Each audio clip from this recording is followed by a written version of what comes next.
آج کل ایک پروپیگنڈا مہم زیارات کے خلاف شروع ہوئی ہے. زیارات جو پڑھی جاتی ہیں بہت سارے، دیکھیے بعض اوقات ہم دیکھتے ہیں اخبارات میں، آپ پڑھتی ہیں، خبروں میں پڑھتی ہیں کہ اتنا زیادہ پیسہ مثلا فلاں باطل افکار کے لیے، اس کو پھیلانے کے لیے ظالم جو ہیں وہ انویسٹمنٹ کرتے ہیں اپنی، اس کے بعد پھر ان سے اپنے مطلوبہ افراد جو ہے وہ تیار کیے جاتے ہیں. تو یہ کیسے ممکن ہے کہ شیعت کے اندر ایسے افراد کو پلانٹ نہ کیا جاتا ہو جن کے بظاہر حلیے آپ کو اسلامی لگیں گے؟ ہو سکتا ہے بعض اوقات وہ سروں پر امامے رکھ کر بھی آ جائیں تو ان کے افکار سے ان کو پہچانا جائے گا. ویسے تو شکل سے تو کوئی نہیں پہچان سکتا ہے، وہ تو شکل سے تو داڑھی بھی رکھی ہوئی ہے، امامہ بھی رکھا ہوا ہے، لیکن بہت سے ایسی چیزیں ہیں کہ زیارات کے خلاف ایک پروپیگنڈا مہم جو ہے شروع ہوئی ہے، اور کچھ ایسے غیر ضروری علمی مباحث لوگوں کے درمیان اٹھائے جا رہے ہیں جس سے عوام کا کوئی لینا دینا نہیں. دیکھیے دقیق علمی بحثیں تو ہمارے تقریباً فقہ کے ہر مسئلے کے اندر موجود ہیں. علماء کے اختلافات بھی ہیں، ان کے ایک دوسرے کو دلائل بھی دیتے ہیں، لیکن وہ ایک علمی دنیا کے اندر ہوتے ہیں. جاہل عوام جس کو طہارت کرنے کی تمیز نہیں ہے، نجاست و طہارت کی تمیز نہیں ہے، ان کے درمیان اگر علمی مباحث کو اٹھایا جائے گا تو وہ تو گمراہ ہو جائیں گے، وہ اپنے دین کی ہر چیز سے مشکوک ہو جائیں گے. تو اپنی علمی قابلیت بگھارنے کے لیے بہت سارے لوگوں کو آج کل ایک علمی حیضہ ہوا ہوا ہوتا ہے، یا پیٹ میں مروڑے علمی ہوا ہوا ہوتا ہے ان کے، کہ وہ ساری چیزیں جو ہے ان لوگوں کے سامنے پیش کرنے لگتے ہیں کہ جو اس قابل ہی نہیں ہے کہ اتنے دقیق علمی مباحث کو ہضم کر سکیں. وہ اس کے نتیجے میں پورے دین سے ہی برگشتہ ہو جاتے ہیں، سارے علماء سے برگشتہ ہو جاتے ہیں، اختلافات مجتہدین کی ان کے دلائل کو سمجھنے کی صلاحیت نہیں رکھتے ہیں. تو اسی میں ایک حملہ آج کل ہوا ہے زیارت عاشورہ پر. زیارت عاشورہ جس کے متعلق علماء نے لکھا ہے کہ یہ حدیث قدسی. تو زیارت عاشورہ کے اوپر بھی آج کل ایک حملہ ہے، اور ایسے افراد کے جن کے دلوں میں دشمنان اہل بیت کے لیے کچھ سافٹ کارنر پایا جاتا ہے، یا جو پلانٹ کیے گئے ہیں شیعت کے اندر، ان کی طبع نازک پر اس زیارت عاشورہ میں دشمنان اہل بیت پر جو لعن ہے وہ بہت بار اور شاخ گزرنے لگی کہ کیوں ان کے اوپر لعن کی جاتی. تو دیکھیے جیسے کہ ابھی آپ سے کہا کہ حدیث قدسی شمار کی ہے اس کو علماء نے. دیکھیے ویسے تو زیارت عاشورہ عاشور کے روز پڑھنے کی زیارت ہے، لیکن دن و رات میں علماء نے لکھا ہے کہ دن و رات میں کسی بھی وقت اس زیارت کو پڑھا جا سکتا ہے، کیونکہ انتہائی مجرب ہے خاص طور پر حاجات وغیرہ کی قبولیت کے لیے. اور باقاعدہ آیت اللہ بہجت سے منسوب ایک ان کا ایک خواب ہے جس کو باقاعدہ طور پر میں نے کسی کتاب وغیرہ کے اندر تو نہیں دیکھا ہے، لیکن ان سے ایک بہت شہرت دی جاتی ہے کہ انہوں نے اپنے استاد آیت اللہ علی آقا قاضی کو خواب میں دیکھا تھا. تو پوچھا تھا کہ کیا کوئی آپ کے دل میں ایسی حسرت ہے کہ میں دنیا میں واپس اگر آ جاؤں تو کون سا کام میں ایسا ہو کہ جو روزانہ انجام دوں جس کو؟ تو انہوں نے کہا ہاں ایک حسرت ہے، کاش میں اس دنیا میں آ کر روزانہ زیارت عاشورہ پڑھا کرتا. ضرور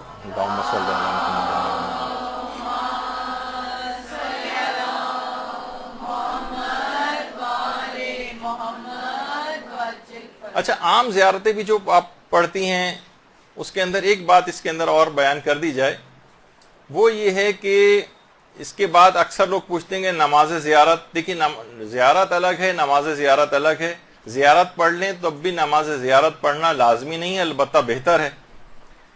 تو نماز زیارت لوگ پوچھتے ہیں کب پڑھی جائے. آیت اللہ وحید خراسانی فرماتے ہیں کہ بعض روایات میں زیارت سے پہلے نماز کا ذکر ہے، اور بعض روایات میں نماز کا ذکر زیارت کے بعد ہے. البتہ جس طرح سے بھی چاہیں پڑھ سکتے ہیں، اولا یہ ہے کہ پہلے بھی پڑھ لیں اور 2 رکعت نماز اس کے بعد بھی پڑھ لیں، یہ زیادہ بہتر. البتہ کچھ علماء نے اس کے اندر یہ بھی کہا ہے کہ اگر براہ راست آپ قبر امام کی زیارت کے لیے جا رہے ہیں تو وہاں پر حکم یہ ہے کہ پہلے نماز پڑھیں اور پھر زیارت کے لیے جائیں. اور اگر آپ دور سے زیارت پڑھ رہے ہیں تو اس وقت پہلے زیارت پڑھیں اور اس کے بعد پھر 2 رکعت نماز پڑھیں. یعنی دونوں میں ایک فرق ہو جائے گا. قریب سے زیارت کا مسئلہ تھوڑا سا الگ ہوگا، اور دور سے زیارت پڑھیں تو نماز کس وقت پڑھی جائے گی؟ اور البتہ آغا وحید خراسانی نے کہا کہ اول اور آخر دونوں میں پڑھ لیں تو زیادہ بہتر ہے۔ اسی میں ضمنی طور پر ایک مسئلہ ابھی بیان کر دیا جائے کیونکہ زیارت کی بات بیان ہو رہی ہے، وہ ہے غسل زیارت کا مسئلہ۔ غسل زیارت، خواہ آپ زیارت کریں قبر کی جا کر یا دور سے زیارت پڑھ رہے ہوں، آغا سیستانی ایک چیز فرماتے ہیں کہ تمام معصومین کی زیارت، خواہ آپ قریب سے زیارت کر رہے ہوں قبر کی، خواہ دور سے زیارت کر رہے ہوں، اس کا غسل جو ہے ثابت نہیں ہے، آغا سیستانی کے فتوے میں ثابت نہیں ہے، البتہ رجائے مطلوبیت کی نیت سے امید ثواب میں غسل کر سکتے ہیں زیارت کا۔ اور اس لحاظ سے یہ معتبر کیونکہ غسل نہیں ہے، لہٰذا نمازوں کے لیے اگر آپ کو وضو کرنا لازمی ہو جائے گا۔ اگر آپ نے یہ غسل کیا بھی ہے غسل زیارت تو یہ نمازوں کے لیے کافی نہیں ہوگا، جس طریقے سے غسل جمعہ نمازوں کے لیے آغا سیستانی اور آیت اللہ خوئی وغیرہ کے فتوے میں کافی ہو جاتا ہے۔ رہبر معظم اور امام خمینی کے نزدیک تو ہر مستحب غسل اور واجب میں بھی سوائے جنابت کے علاوہ دیگر جو واجب غسل ہیں ان میں بھی خاص طور پر رہبر معظم کا جو فتویٰ ہے ان کے لحاظ سے تو ہر غسل جنابت کے علاوہ ہر غسل کے بعد جو ہے وہ وضو کی ضرورت پیش آتی ہے۔ تو لیکن آغا سیستانی فرماتے ہیں کہ غسل جمعہ معتبر غسل ہے، ڈائریکٹ بھی آپ غسل کے بعد نماز پڑھ سکتی ہیں بغیر وضو۔ البتہ غسل زیارت اگر آپ نے کیا ہوا ہے تو وہ نماز کے لیے کافی نہیں ہے اور آپ کو اس کے بعد وضو لازمی کرنا پڑے گا، خواہ دور سے ہو خواہ نزدیک سے ہو۔ مرحوم آیت اللہ خوئی کا پہلے یہ نظریہ تھا کہ خواہ دور سے آپ زیارت پڑھ رہے ہوں چاہے قریب سے قبر کی زیارت کر رہے ہوں، دونوں صورتوں میں غسل وضو کے لیے کافی ہے۔ لیکن انتقال سے کچھ عرصے پہلے آغا خوئی نے اپنے فتوے کو بدل دیا تھا کہ قریب سے تو غسل زیارت کر رہے ہوں تو غسل کافی ہے، لیکن اگر کوئی شخص دور سے زیارت پڑھ رہا ہے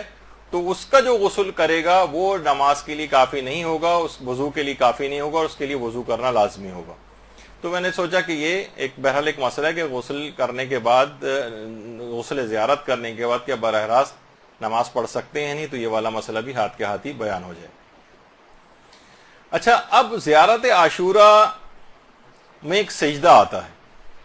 اس میں بھی لوگ یہ پوچھتے ہیں کہ کیا اس سجدے میں قبلہ رخ ہونا ضروری ہوتا ہے یا ضروری نہیں ہوتا؟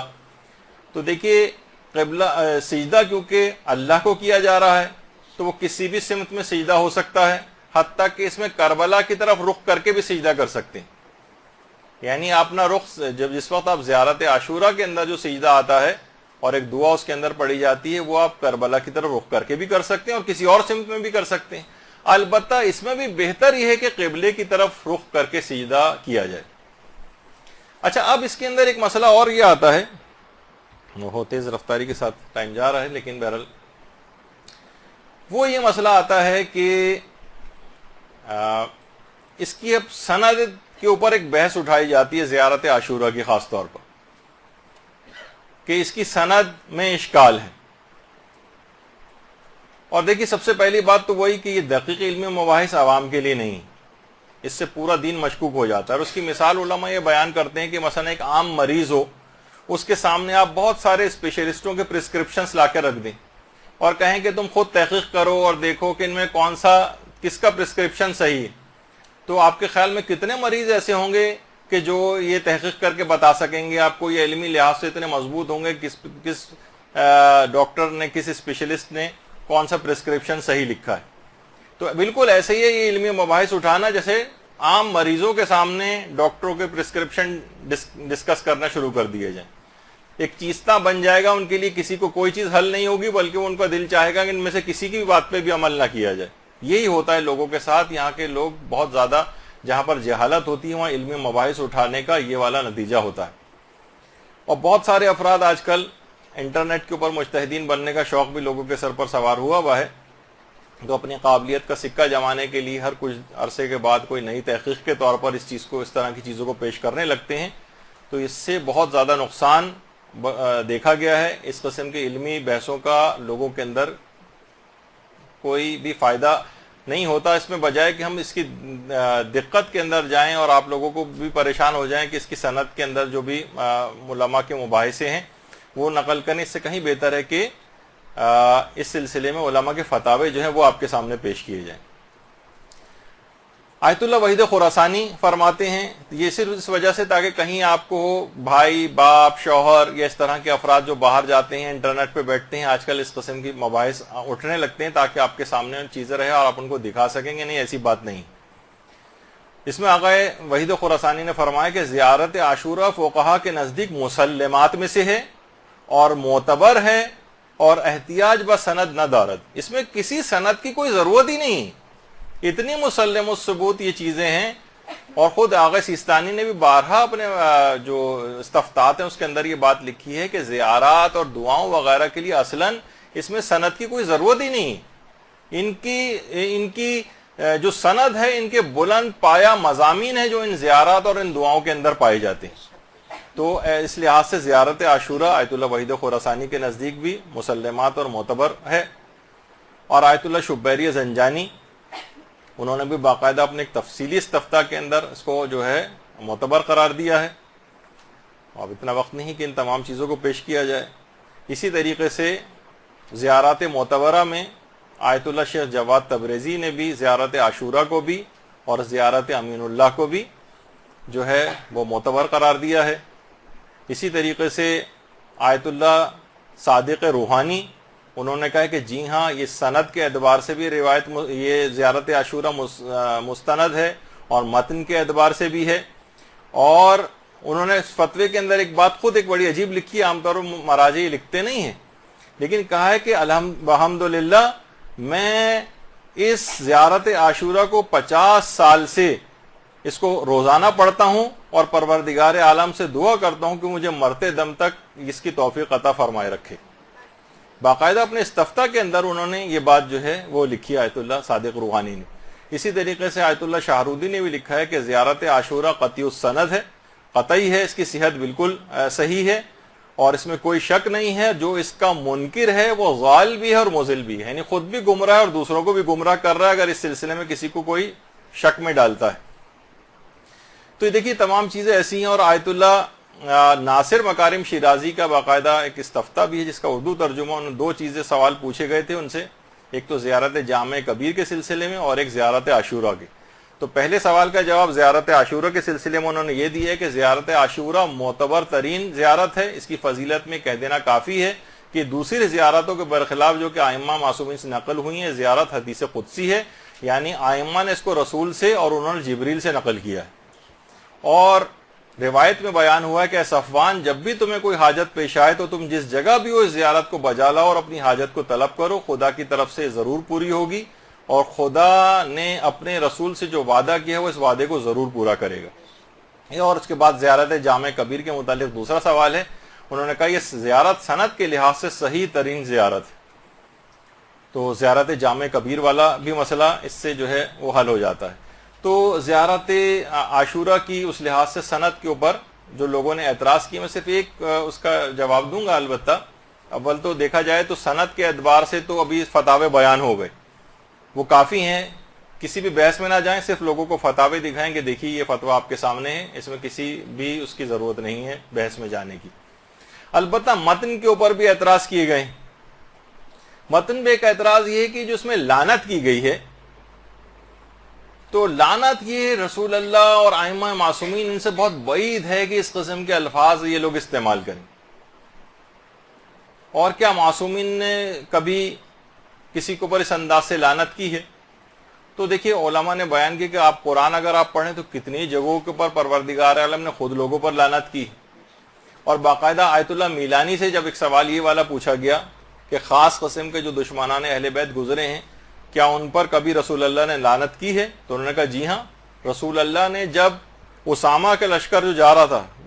جیش اسامہ، کہا تھا جو بھی اس سے تخلف کرے گا اس لشکر کے ساتھ نہیں جائے گا اس پر لعنت ہے۔ تو اور وہ افراد خاص دشمنان اہل بیت وہ اس لشکر کے ساتھ نہیں گئے تھے اور اس لحاظ سے وہ رسول اللہ کی اس لعنت کے اندر شامل ہو گئے تھے۔ تو اس لحاظ سے بھی ہے۔ البتہ یہ ضرور ہے کہ اس کے اندر فرق رکھنا چاہیے، ایک ہے دشمنان اہل بیت کے اوپر لعنت کرنا، ان سے بیزاری اختیار کرنا، اور ایک ہے کہ لوگوں کے اندر تعصبات کو فروغ دینا، کھلم کھلا لوگوں کے سامنے، مسلمانوں کے سامنے ان کے مقدسات کی توہین کرنا، اس سے ہمیشہ نقصان شیعت کو بھی اٹھانا پڑتا ہے اور ایک بدنامی بھی ہوتی ہے، تعصبات کا فروغ ہوتا ہے. آپ ہر جگہوں پہ تقریباً اقلیت کے اندر ہوتے ہیں، ان جگہوں کے پر آپ کو نقصان اٹھانا پڑتا ہے.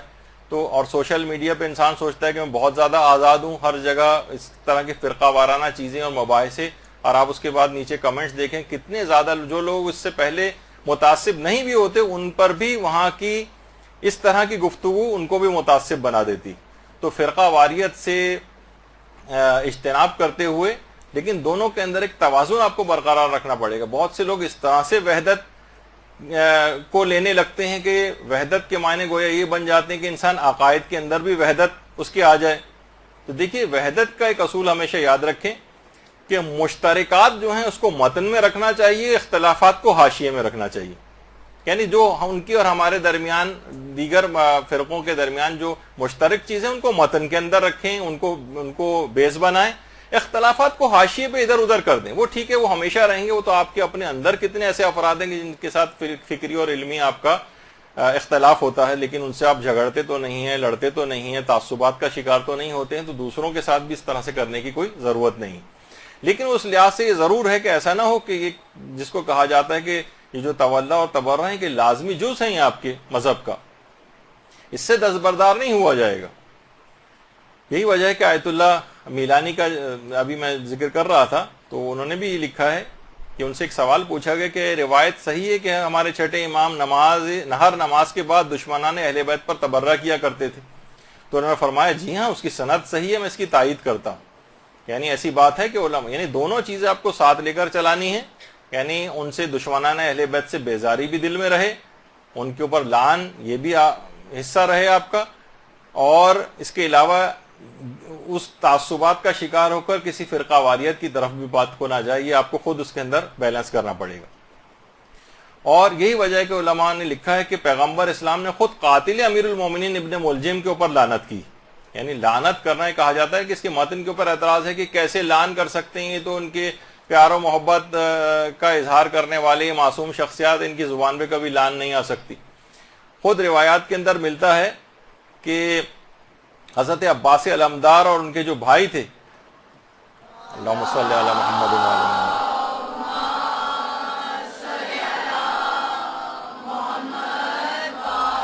محمد،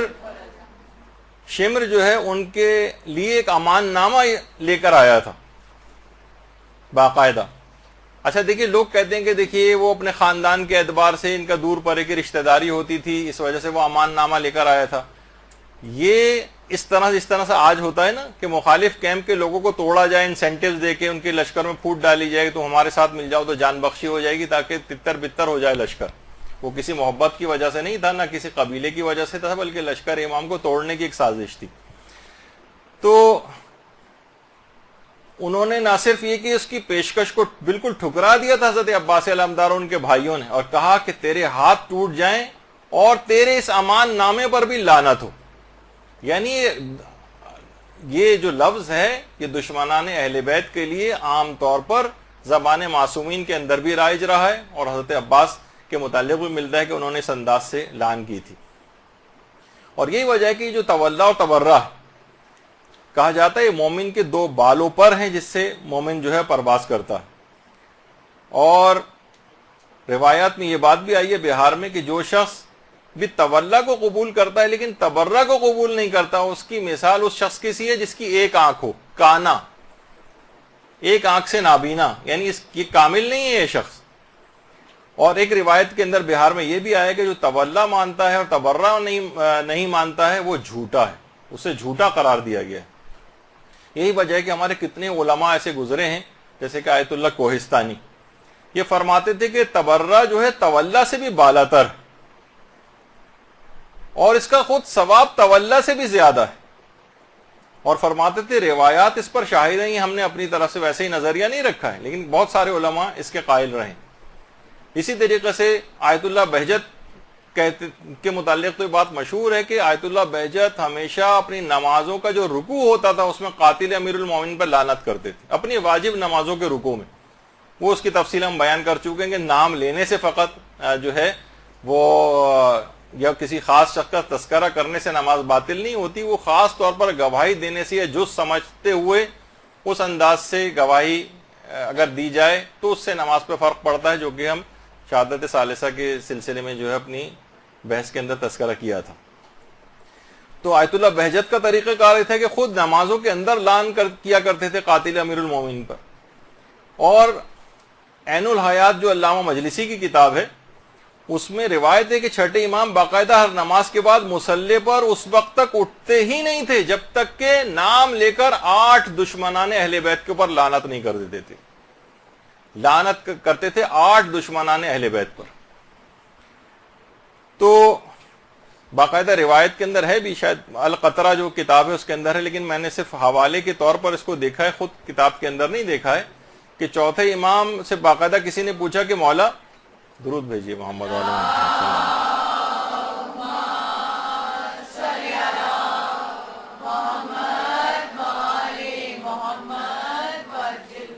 کہ مولا نماز کیسے مکمل ہوتی ہے ہماری؟ فرمایا درود پڑھ کر نماز مکمل ہوتی ہے۔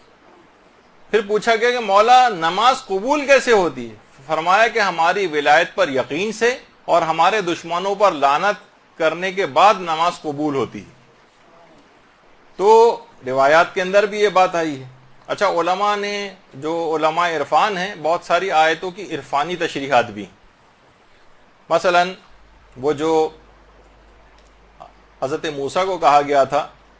فَقْلَا نَعْلَيْكَ إِنَّكَ بِالْوَادِ الْمُقَدَّسِ طُوَىٰ، اے موسیٰ اپنی جوتوں کو اتار دو کیونکہ اب تم ایک مقدس وادی کے اندر داخل ہو گئے ہو۔ باقاعدہ اکثر جگہوں کے اوپر یہ آیت لکھی ہوئی بھی ہوتی۔ تو علماء عرفان فرماتے ہیں کہ بظاہر یعنی بعید محسوس ہوتا ہے کہ اس سے ظاہری چپل مراد ہو، کیونکہ موسیٰ پیغمبر خدا، حضرت موسیٰ حضرت ابراہیم کے بعد پیغمبر اسلام سب سے افضل، ان کے بعد حضرت ابراہیم، اور دیگر اولو العزم انبیاء میں جو ترتیب ہے عظمت کی اس کے لحاظ سے حضرت موسیٰ پھر سب سے افضل ہے۔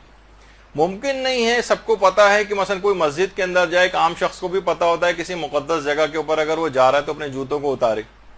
تو علماء عرفان نے لکھا ہے کہ یہاں پر جوتے بظاہر مراد نہیں ہے، بعید محسوس ہوتا ہے کہ اتنا جلیل القدر نبی، اس کو یہ فقہی مسئلہ گویا بتایا جائے کہ تم اپنے جوتوں کو یہاں پر اتارو۔ تو اس سے مراد یہ تھی، نالین سے مراد یہ ہے کہ کوئی جتنی بھی پست اور حقیر چیزیں اس سے مراد ہے کہ موسیٰ خدا کے پاس آنے کے لیے، اس کا قرب حاصل کرنے کے لیے پست اور کمتر چیزوں سے تمہیں دوری اختیار کرنا ہے، جس کے اندر ایک پیغام بھی تھا۔ یہاں فقط چپل اس لحاظ سے مراد نہیں تھی۔ یہی وجہ ہے کہ آیت اللہ بہجت جو تھے وہ لعن کو تخلیہ کہا کرتے تھے اور درود کو تہلیہ کہا کرتے تھے۔ کہتے تھے لعن تخلیہ ہے، کہتے تھے پہلے جتنی بھی گند بلا جتنا بھی ہے گھر میں جھاڑو دے کر اس کو صاف کرو، اس کے بعد پھر مہمان کو طلب کرو اپنے گھر میں۔ تو کہتے تھے لعن کے معنی یہ ہے کہ تمام دشمنان اہل بیت پر بیزاری اختیار کر کے ان کو اپنے قلب سے دور کر دو تاکہ وہ جگہ پاک و پاکیزہ ہو جائے، اس کے بعد پھر درود پڑھ کر، وہ تہلیہ ہے، پھر اس جگہ پر اس مہمان کو طلب کرو، یعنی رحمت خداوندی وغیرہ وہ پھر اس جگہ کے اوپر آئے گی۔ اللہم صلی علی محمد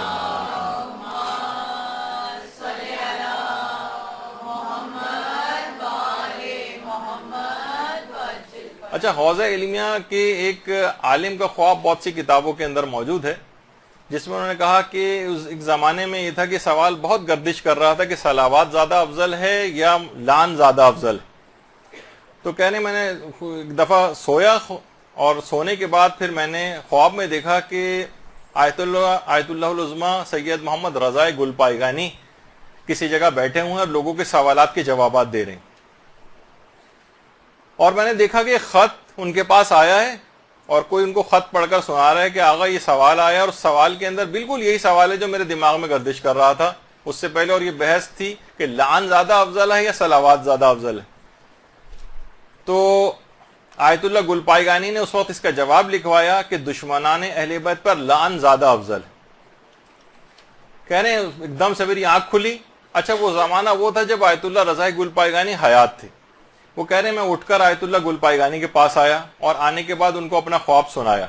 آیت اللہ گل پائیگانی نے اس بات کی تصدیق کی اور کہا میرا یہی نظریہ ہے، اور تم اپنے اس خواب کو حضرت زہرا کے ماننے والوں کو بیان کرو۔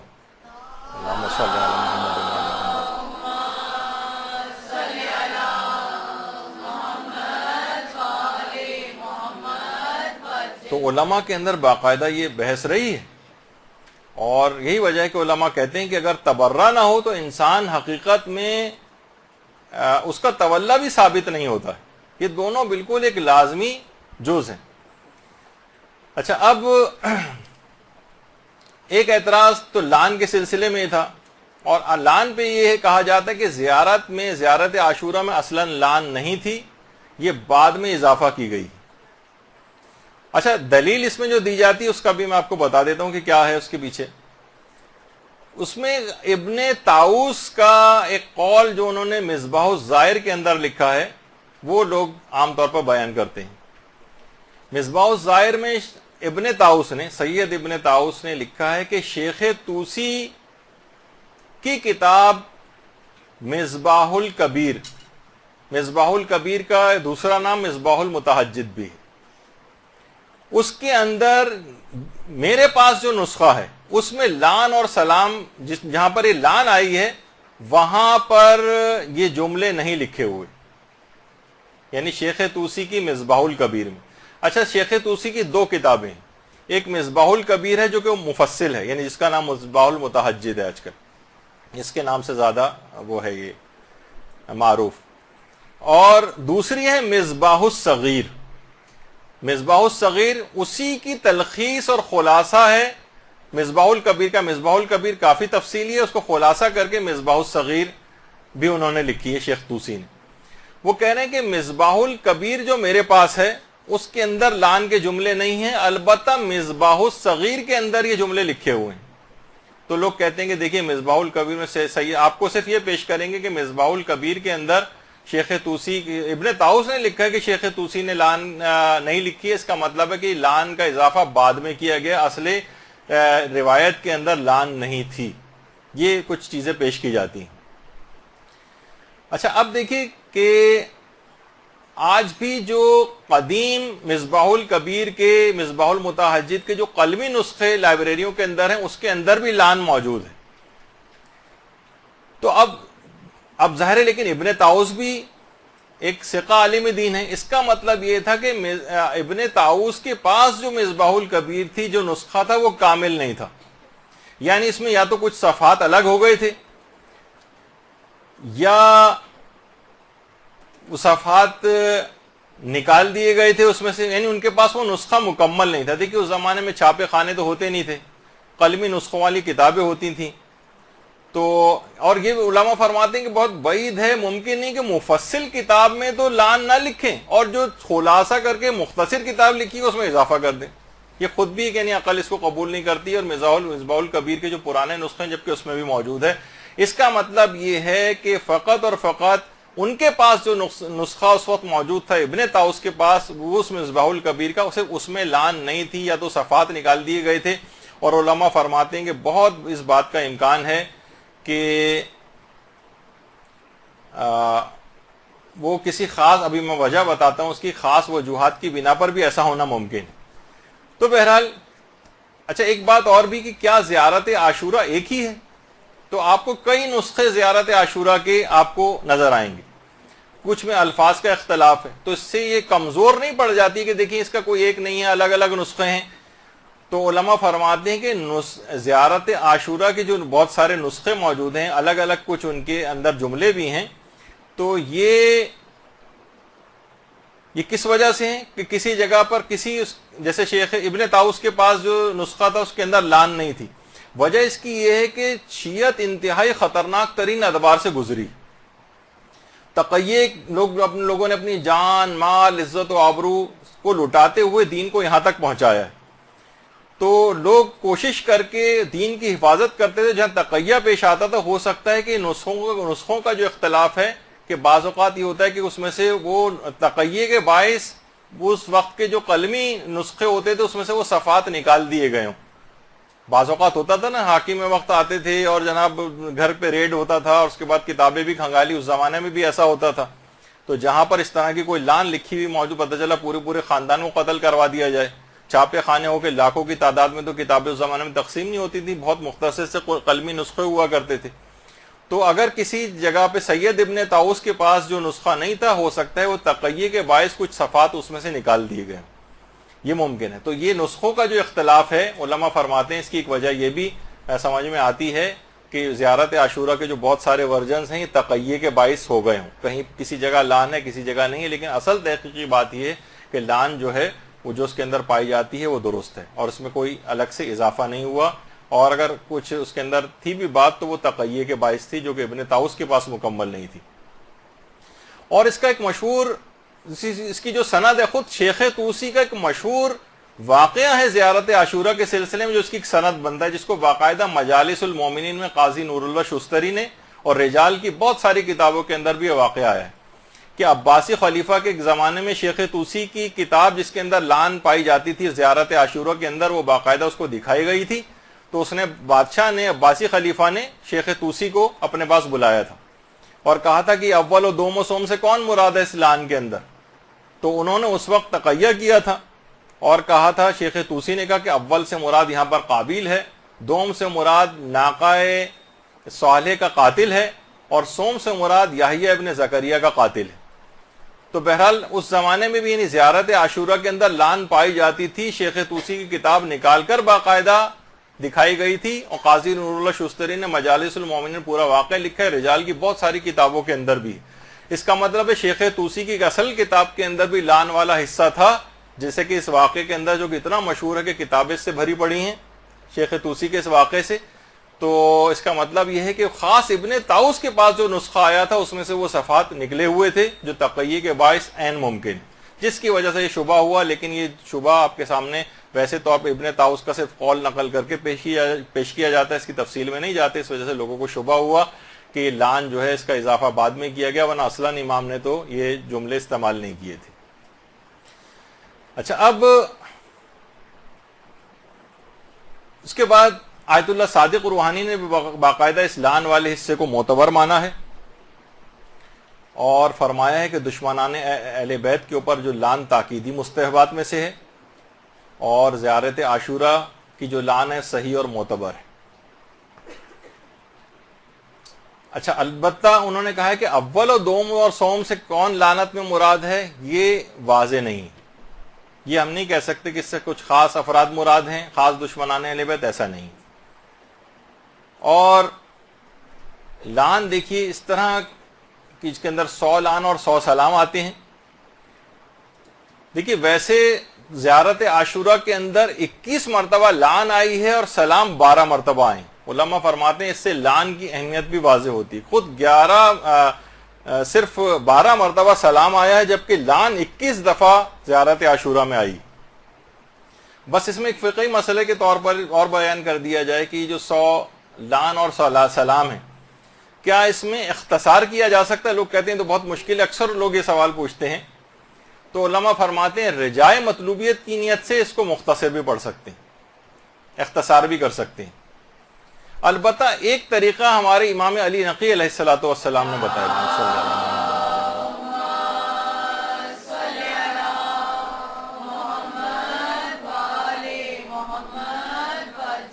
فرماتے ہیں ایک مرتبہ تو کامل لان پڑھ لی جائے, لان ذرا طویل ہے تو ایک دفعہ تو مکمل پڑھ لیں, اور اس کے بعد 99 دفعہ اللہم العنہم جمیعا یہ پڑھ لیں. 99 دفعہ پوری لان پڑھنے کے بجائے 99 دفعہ یہ آپ کہیں اللہم العنہم جمیعا. یہ خود امام نے طریقہ بتایا. اور ایک مرتبہ پورا کامل سلام پڑھ لیں, اور اس کے بعد 99 بار پورا سلام پڑھنے کے بجائے یہ کہیں السلام علی الحسین وعلی علی ابن الحسین وعلی اولاد الحسین وعلی اصحاب الحسین. اللہم صلی اللہ علیہ وسلم.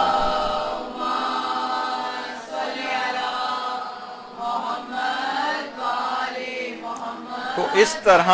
پورے 100 لان اور 100 سلام کا ثواب مل جائے گا. البتہ کسی کے پاس یہ وقت بھی نہیں ہے تو ایک لان اور ایک سلام پر بھی اکتفا کر سکتا ہے رجائے مطلوبیت کی نیت سے.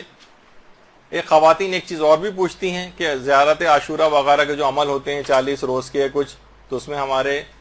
ماہانہ عادت کی وجہ سے کچھ وقفے آ جاتے ہیں, تو ان کو اس میں چھوڑنے کی ضرورت نہیں ہے, اور اس حالت میں بھی زیارت عاشورہ پڑھی جا سکتی.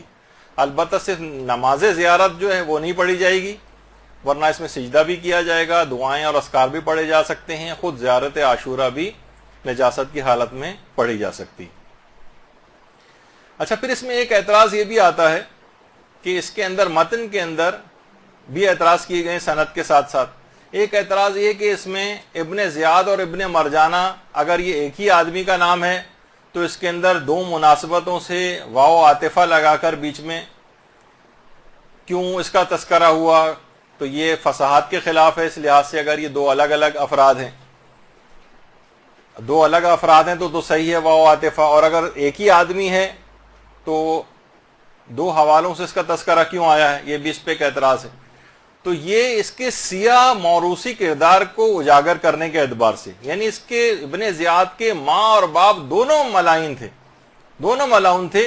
ان کا سیاہ کردار یعنی اس کا زانی باپ اور زانیہ ماں، یہ دونوں اس خاندانی پلیدگی کی طرف اشارہ ہے کہ ابن زیاد اپنے اس لعنتی کردار میں اس کے ماں اور باپ دونوں اس کے شریک ہیں، اور اس میں کوئی تضاد والی بات نہیں ہے اور نہ ہی یہ کسی فصاحت وغیرہ کے خلاف ہے۔ اور اس میں تاکہ اس لعن کے اندر اس کے ماں اور باپ دونوں شریک ہو جائیں، اس وجہ سے اس کو